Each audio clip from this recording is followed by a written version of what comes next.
three different places at the exact same time. 2:17 a.m. A security camera recorded a man disappearing around a corner tomorrow. Investigators wouldn't discover that footage until 30 days later. And if they had stopped watching right there, dozens of people might still be alive. Imagine you're working the night shift alone. You've worked in the same building for 20 years. You know every hallway, every locked door, every camera. At 2:17 a.m., you turn a corner and disappear. Police search the entire building, every office, every stairwell, every maintenance room. They never find you. But that's not what terrified investigators. Because 1 minute later, the security cameras still showed you walking through the building. At 2:22 a.m., you appeared in the parking garage. At 2:25 a.m., you appeared on the 12th floor.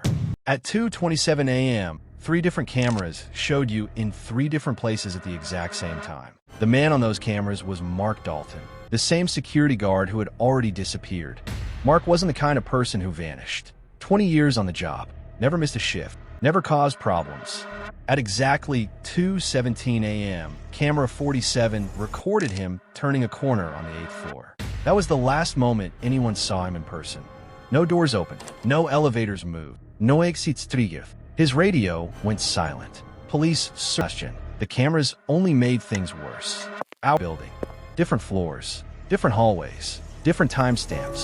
Then investigators noticed something impossible. 3 cameras captured Mark simultaneously. One version stood near an elevator. One walked through the garage. One crossed the hallway. Same second. 3 locations. The footage created a new question. Which version disappeared? Then another contradiction appeared. Nobody remembered seeing Mark in any of those locations.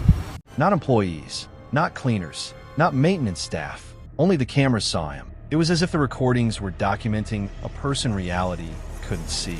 Then the footage became even stranger. Mark occasionally stopped moving, completely motionless, sometimes for 10 seconds, sometimes longer. Then he would slowly turn toward the camera and stare directly into the lens. One detective reviewing the footage eventually closed the monitor. He said it didn't feel like Mark was looking at a camera. It felt like he was looking at whoever would eventually watch the recording, as if he already knew they were there. Then investigators discovered the timestamps.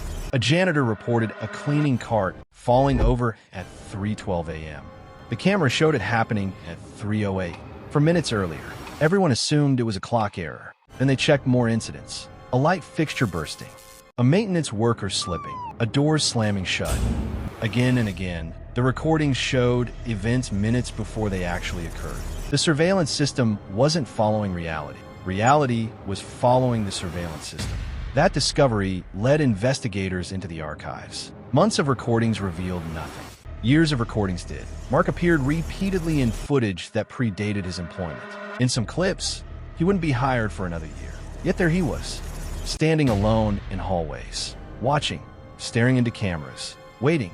The closer the recordings got to the day of his disappearance, the more often he appeared.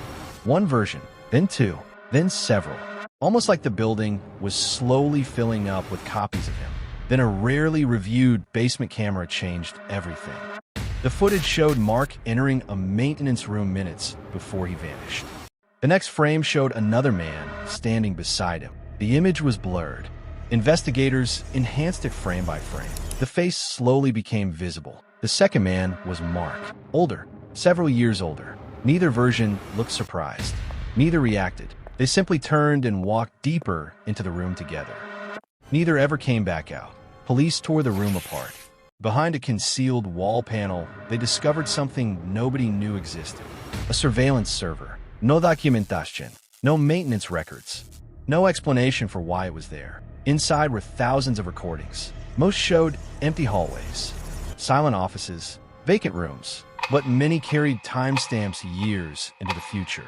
Footage that shouldn't exist. Then investigators found a final file. Its timestamp was 30 days ahead.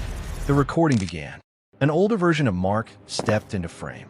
He looked directly into the camera, then spoke. "If you're watching this," he paused. "Don't review camera 47.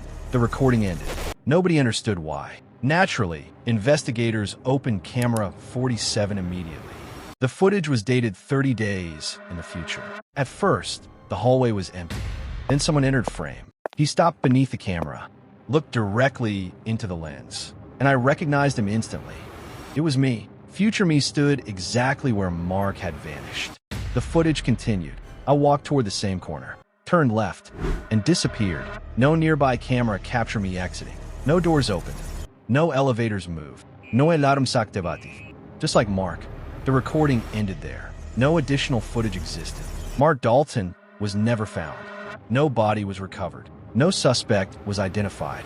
No explanation was ever released. The mystery was never where Mark went. The mystery was why the cameras always seemed to know who would disappear next. Because according to footage that hasn't happened yet, I'm next.